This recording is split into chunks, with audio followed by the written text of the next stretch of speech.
আজকে আমি রান্না করলাম, দেখেন, গরুর মাংস। আসসালামু আলাইকুম, আশা করি আপনারা ভালো আছেন। আমিও আল্লাহর রহমতে ভালোই আছি। এখন দেখেন আমি গরুর মাংস কীভাবে হাতে মাখিয়ে রান্না করি। এভাবে এর মধ্যে দিলাম হলুদ, লবণ, মরিচ, যা যা লাগে গরুর মাংস সবই দিলাম, পেঁয়াজ, গরম মশলা, আদা, রসুন সব কিছু বেটে নিয়েছি, এর মধ্যে সব দিয়ে মাখিয়ে নেব। এখানে যে আদা রসুন দিলাম, এখন এর মধ্যে মাখিয়ে নেব।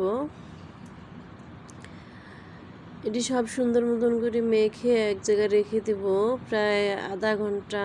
এরকম করে রাখলে তরকারিটা অনেক মজার হয়। এভাবে রাখবো। দেখেন ভালো করে মেখে নিতেছি, এর মধ্যে একটু তেলও দিয়েছি। ভালো করে মাখলে গায়ে গায়ে মশলাটা সুন্দর হয়, গায়ের রঙটা সুন্দর হয়, তরকারিটা দেখতে কালারটা সুন্দর হবে। তাই ভালো করে মেখে রাখিয়ে দেব। আপনারা এইভাবে মেখে রান্না করে খেয়ে দেখেন, ভালো লাগবে। তো এখন দেখেন আমি চুলায় গরম তেল করেছি। এই দেখেন, এখন গরম তেলের মধ্যে মাখানো মাংসটা দিয়ে দিলাম, এখন গ্যাস অন করে দিলাম।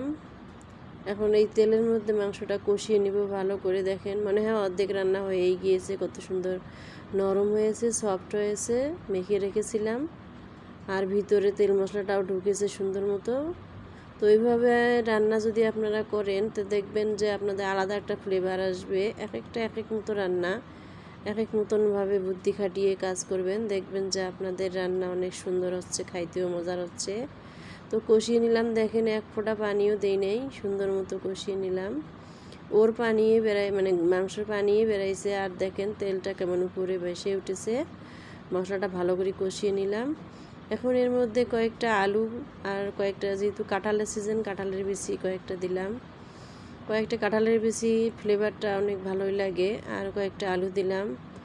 তো এই সবজিটা দিয়ে রান্না করলাম। আজকে রান্না করব যে কাঁঠালের বিচি আর গোটা আলু দিয়েই গরুর মাংসটা রান্না করতেছি। কারণ আমাদের আলু আমাদের ফ্যামিলির সবাই পছন্দ করে, তাই খাইতে হয়, দিতে হয়। আলু ছাড়া মাংস খায় না। তো এখন দেখেন আমি সব কিছু কষিয়ে নিলাম, আবার আলুটা কাঁচা গন্ধ যেন যায়। এখন একটু সিদ্ধ করার জন্য পানি দিলাম। তো এই পানিটুকু দিলে সিদ্ধ হবে ভালো করে। সিদ্ধ করলে হয়ে গেলে এখন একটু ঝোলের পানি দিয়ে দেওয়া লাগবে।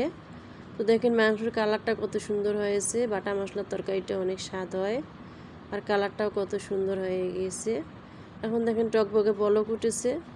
এখন ঝোলের পানি তো দিই নেই, এখন সিদ্ধর পানি। এগুলি আলুগুলি সিদ্ধ হবে, কাঁঠালের বেশি সিদ্ধ হবে।